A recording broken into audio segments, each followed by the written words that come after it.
Thank you, and thanks for Luke for the opportunity to be here tonight and talk to you about the PikcioChain, not just the ICO, but the PikcioChain in general. So what we focus on since 4 years now, a little bit more in the making of the PikcioChain, is customer data or personal data, depending which side of the mirror you want to look at. Why? Because these, as you know, personal data are facing quite a few challenges since a few years. First of all, they grow very fast on internet. And as such, they consider more and more as or they should be considered more and more as a real asset because they're like the currency on internet. So that's what you use most of the time, willingly or not, as a currency when you buy service or use services on internet. So, but that means there are at least 4 challenges that know that it's getting more at a mature level since the last 30 years, we would say, it's collecting data. One is regulation. As you know, in Europe, we have strong regulation regarding personal data. One of them, GDPR, is coming into place in 2 months. Then we have security issues. There is hacking every single day around data, and more important. There is also the fact that not as opposed to, but in particular with personal data, you have to keep them fresh. That means you need to keep them updated in order to keep the value of it, but also you need them to be certified, because on the internet I can declare that I'm a tall blonde with blue eyes and nobody can contradict me as long as you face me or don't face me. So how for companies, but if I say that I'm a tall blonde, there's no value to that information. So there's a need of vetting or certification or authentication that you don't always find in other type of data.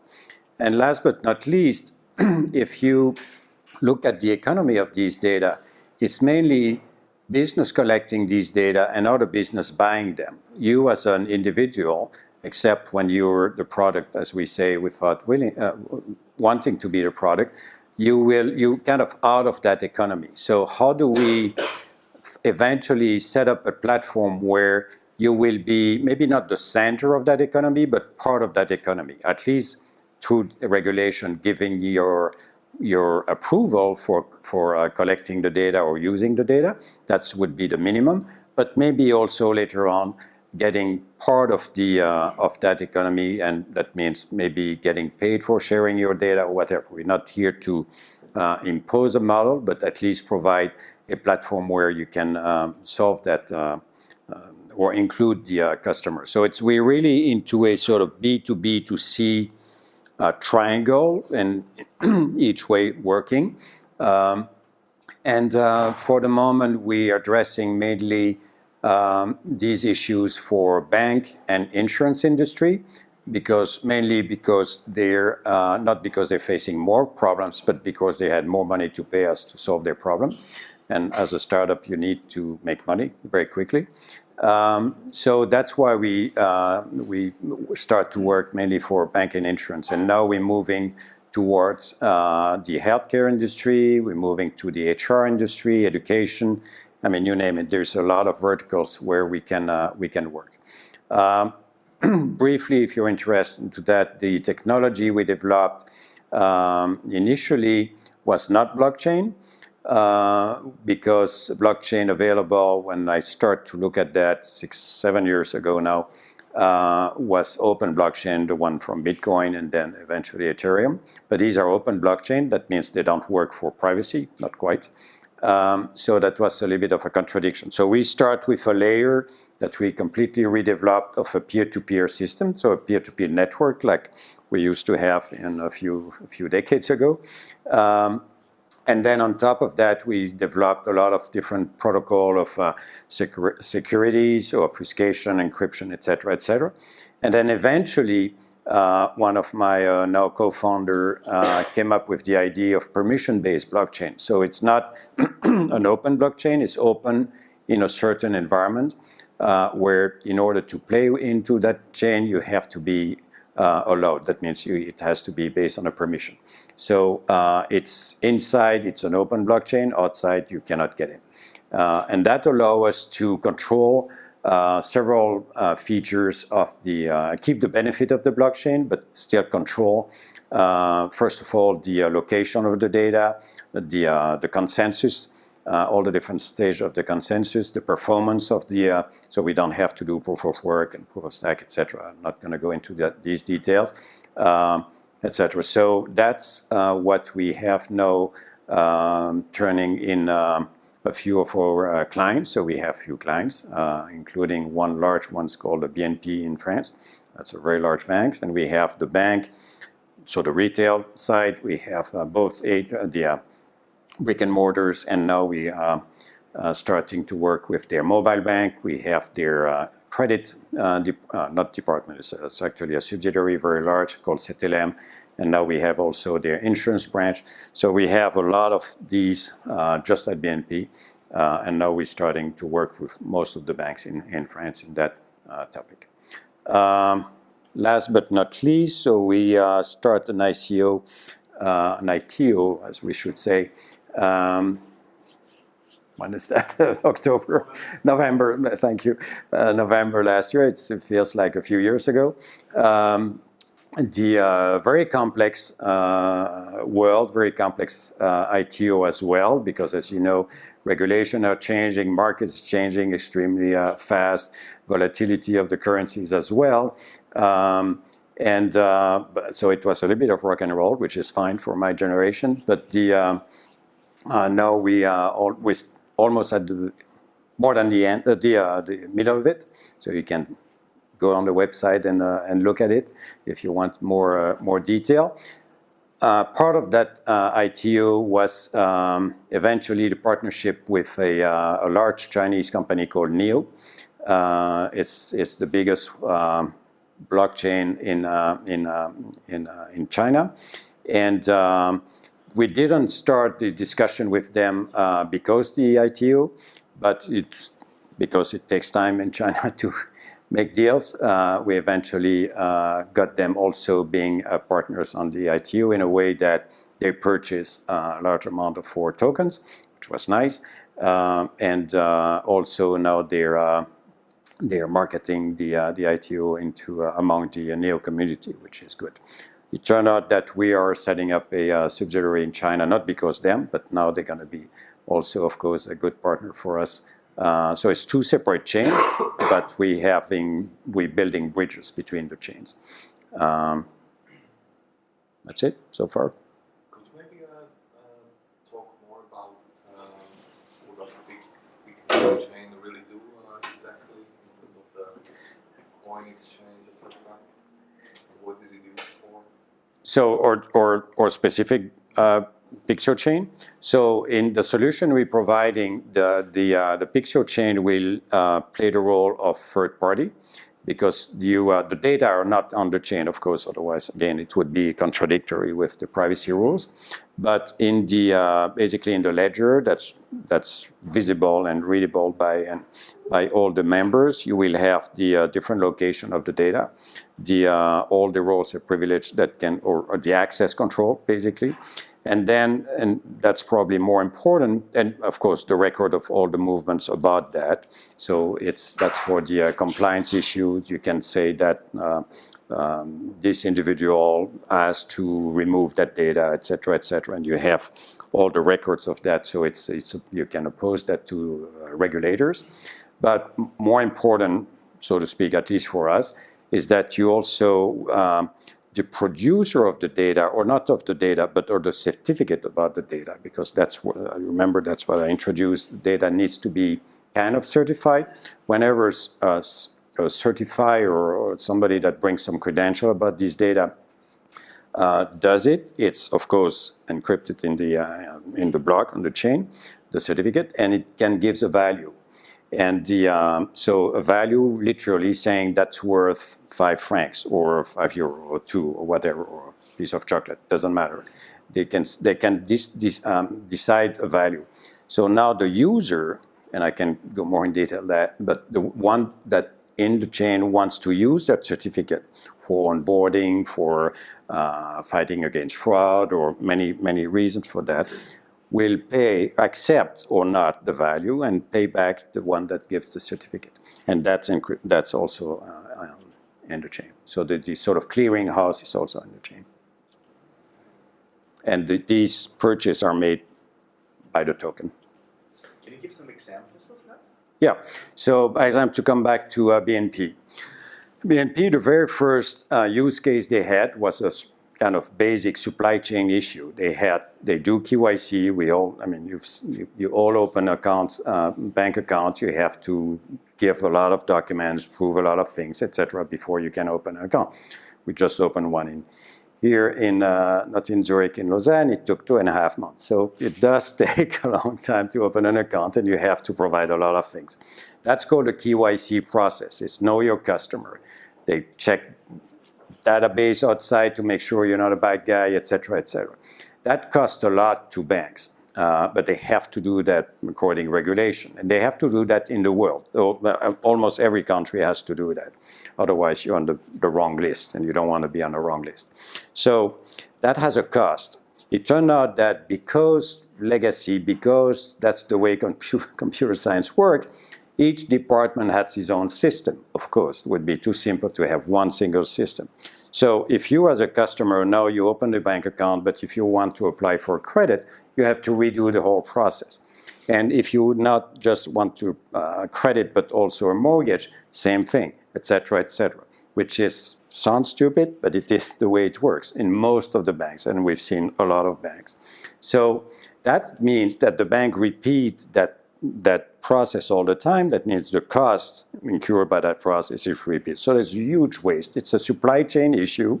It's just, you would think it's easy to have a pipeline in the back where they can, at least when it's done once, certify, and you can even put some smart little thing that's going to update the data all the time or when necessary.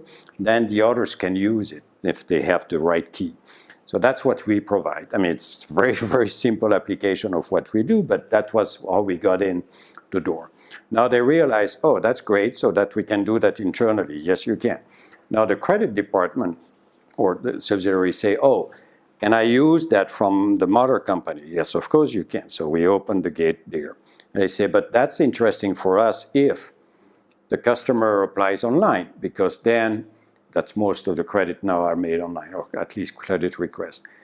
So I can use that, yes. I can actually, for somebody who's not a customer of the bank, and I also do that, yes, you can. So we put in place this, so you build up your KYC. Now, the last piece they were missing is the proof of revenue, because you cannot get credit if you don't prove your revenue. So we put another connector or several connectors to sources of proof of revenue. It could be the IRS, or it could be your employment monthly statement, etc., etc. And so because it goes to the chain, it's certified kind of automatically, because there's no way you take a hash of that, and there's no way you can cheat and put an additional zero on your revenue or whatever.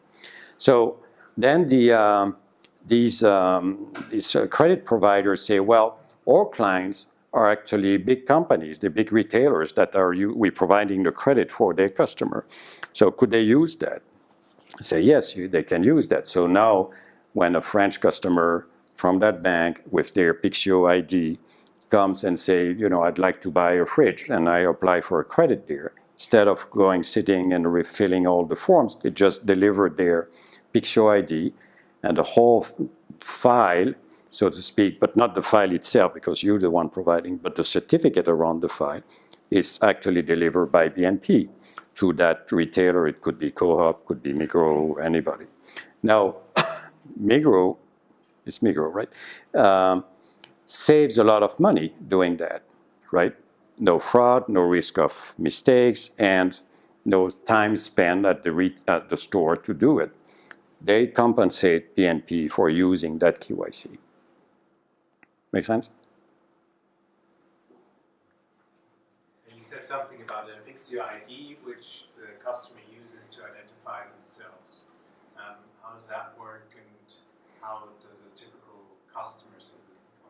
side manage that sort of secure key? I would say, does it do they have to manage their own wallet, or do you have a solution to make that sort of That's a very, yes. At the end of the day, it's a wallet, right? It's a Pixio wallet where you put data instead of money. You put data.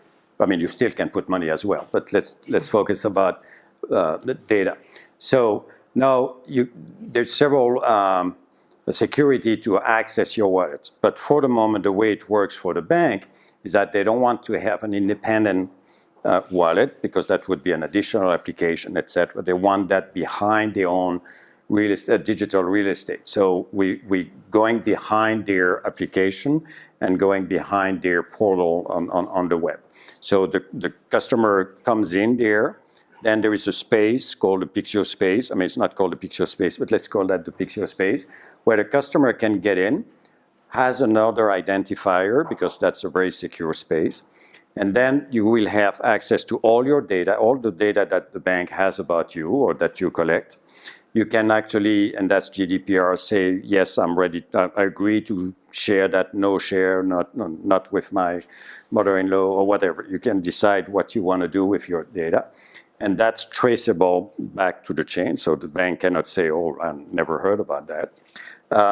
That's the first step. Now, you can also say, if I, and the bank display the partnerships, so display the credit provider, display all the customer of the credit provider, all the partners that they want to bring into that ecosystem. And it can be longer. And you can say, okay, with these one, I want to make a contact, okay? Because you're planning to, and you can change every day. You can say no, yes. But you know that tomorrow you're going to go to Migros and you're going to buy a fridge, right? So when you show up there, you're going to have, you show you're going to enter your customer ID on the user interface that's Migros. And you will allow, from your wallet, you will allow the upload of the data because that's under your control.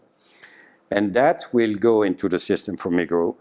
Migros at the same time will check that actually these data are actually the same that were certified by BNP, by the certificate, and in that case it gets only the data that you want will go into the Migros system. But ultimately, what we already have as the individual, that's when you're part of an existing ecosystem.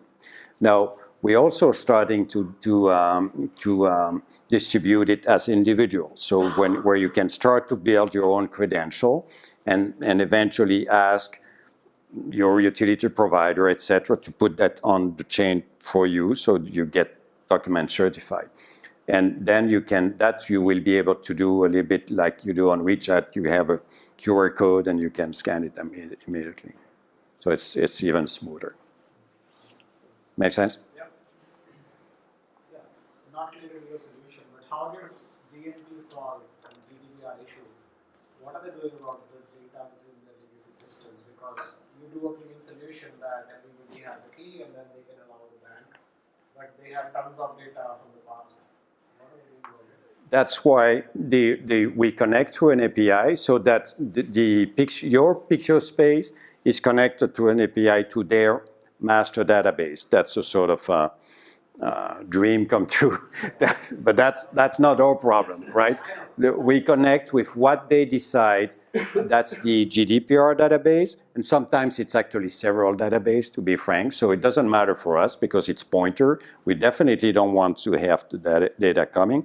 The only one who eventually has the data is you on your wallet, or I mean, in here or wherever. So the two of you have these data. They have probably more data because GDPR doesn't cover all the data, but that's fine. But we don't take care of their cleaning their mess because that's another business. But it's an important point because we're a small company and we're talking with big guys and we want to make money. I mean, money, we want to survive and start to grow. So when you talk to BNP and you provide solutions like that and eventually they buy it, they want to make sure you can deploy it, and not just in France, but everywhere. So we partner, and I don't want to have like tons of coders, playing with the plugs and putting the plugs where. So we partner with big guys. We partner with Capgemini. We partner with Ernst & Young, et cetera, where they come with the power after that. Yeah. permission chain, and how does that actually look like in practice? Are you running basically a bunch of nodes in a data center for them, and or who is actually running the nodes now, and what's sort of the goal in the future? So we bootstrap the network always. That includes, of course, some of their nodes as well, because they're going to have the administrator, they're going to have a lot of point of contacts, let's put it that way. And then they will, the ledger or the equivalent of the ledger and all of that is most of the time with a third party, because we highly not recommend to do. We take part of that as an infrastructure provider, and then we come with a third party, certified third party, that's going to play the role of miner, so to speak. And then they're the one who can create nodes. But they designate the nodes, and then we provide the layer client part of the software to do it. Is that just one third party, and who is that typically? Like not That's a very good question. Yeah, we're still in the process of certifying more. For the moment, in France, we have certified one, which is called the Caisse de dépôt, which has that sort of tradition of fiduciary. They already store a lot of data for banks and then the state and all that. So it's just a big annoying body, that sort of things where, so they're playing that role for the moment. But we've been approached by IBM, who's trying to find a way to get into the blockchain to sell the cloud. And so we're starting to go the process to certifying them, which is funny to certify IBM, but to make sure they can play that role. So we're probably going to see a lot of cloud providers that will eventually try to play the role, not to store the data, but to have part of the ledger and play that role. But it's still pretty young. So young, we haven't found anybody in Switzerland yet, but we're going to work on that. But those guys are the actors, the Casaubon, and these guys, the first big actors, they are like the master node. And then besides that, you have the smaller ones and the ultimate miner. You don't care about that, you just care about the first node. Correct. Yeah. And what about the partners? So let's say so this is the permission network is all within BNP, is it? All the nodes are. So each of our clients has his own permission-based chain, so it manages its own ecosystem. Now, at the end of the day, what we keep telling them that they should partner in the back, at least on the infrastructure part, but they don't want to do that because whatever. So that's fine. So you're going to have a lot of vertical ones. At the end of the day, I know a customer of BNP, and that I will find myself, if PikcioChain spread around, I will have a Pixio ID potentially in several different ecosystems, which is fine with me because then I have my Pixio wallet and I can see that.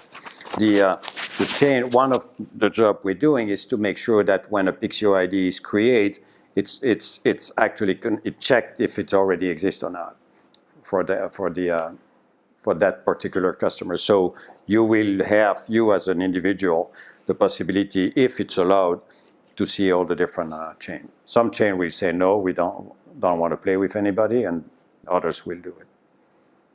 And how do you solve the critical mass issue like security? Security, I think we're pretty good. I'm not the right guy for that, but one of the 4 co-founders used to work for the Department of Defense on that specific topic in France. So it's pretty good at that. In terms of scalability, I think we made a lot of tests. I don't know. We're going to solve that problem, hopefully, which is a good problem to have. But we haven't been that big and spread around enough. But that's one of the major investment in R&D for us. In line with the scalability, what is the chain? What block? That's us. That's pure us. Yeah, that's pure us. I mean, we did look a lot to Bitcoin. Of course, that's the purest one, or at least for us. But we needed to do many things. So we needed to run some equivalent of smart contracts without being smart contracts. We needed to have mining without being mining, etc. So Jorik and Fabien, not me, I'm not that smart guy. They wrote that. It's pretty When did you brilliant. start with that? Say again? When did you start with that? Um, Because the service, the idea has been around for a long time. You said before the blockchain came into the play. So right, 4 years ago, 4.5 years ago. it takes a bit more time than just a couple of months, I suppose. Yes. If you want to do from scratch, yeah. But you know, if we had found something, that would have been great. But there was nothing, and there's still nothing, frankly, who does that this way. I'm sorry. What made you decide to go with blockchain? You started earlier. Because that's a very good question. With the peer-to-peer layer, we have a great communication network that you need if you want to have a platform, etc., that you don't find in blockchain. That's not a communication network. So that's good. We actually have probably more layers of security and obfuscation and anonymization that you find in blockchain as well. So that was good. Now, what we didn't have was that third-party role. I mean, who's going to play that? You needed to have that additional layers for all the basically all the transactional part. Transparency. Right. And because that's otherwise it's it's too easy, especially for if you want to be really compliant or providing a compliance tool, you need to have this sort of third-party role. You have single certified, right? Basically, you cannot have with blockchain. You cannot have another certified. Correct. It was asking first. I just ask because like there's so much development, especially in the blockchain technology. Is it also like a blockchain agnostic software? Because like when other clients say like we don't want to use like NEM, you mentioned. Or? Well,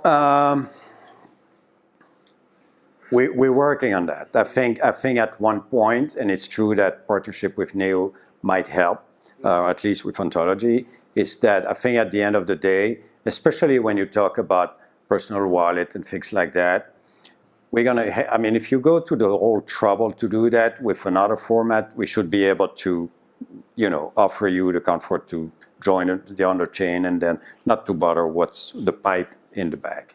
So, but is that going to be true soon? I don't know. But we're working on that. Time for 2 more questions, maybe? That was one in the back, sorry. What happens if somebody loses his wallet? So You're in trouble.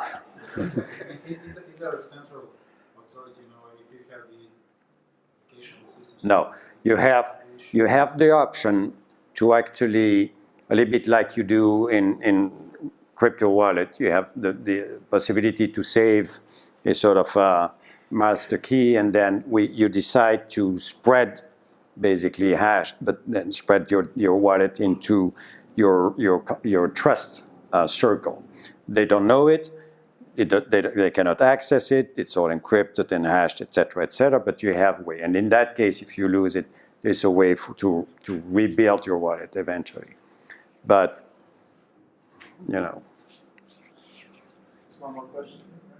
How do you sell to the big guys? Because like P2P gets some big guys on board. look at how many gray hair I have. How long is your sales process? That's a very good question. It's long. So the strategy was, and I'm not kidding with the gray hair, I've been around for a bit, and so I have a lot of, not friends, but I know a lot of people. So you have to strategize the low-hanging fruit. You have to make sure that as soon as possible you have at least one reference in something and with a brand, and then build up based on that. And that's what we did. I knew people. And then I went to see them and made them life miserable until they say, okay, let's do something. And literally that was like that. Because otherwise, you have many traps. You can either be direct to the innovation center. Everybody has an innovation center in these big companies now. And that's a dead row. I mean, that's where you're going to play with other. It's like a new sandbox, and then a lot of toys, and everybody plays, and everybody goes back home, and nothing happens because these are not line of business. You want to solve a problem with a real line of business, because that's how you demo, how you're useful and fruitful. So that's one thing you have to make sure you eliminate all that. You also have to make sure you don't start to educate people. Because if you start to educate people, you're going to starve.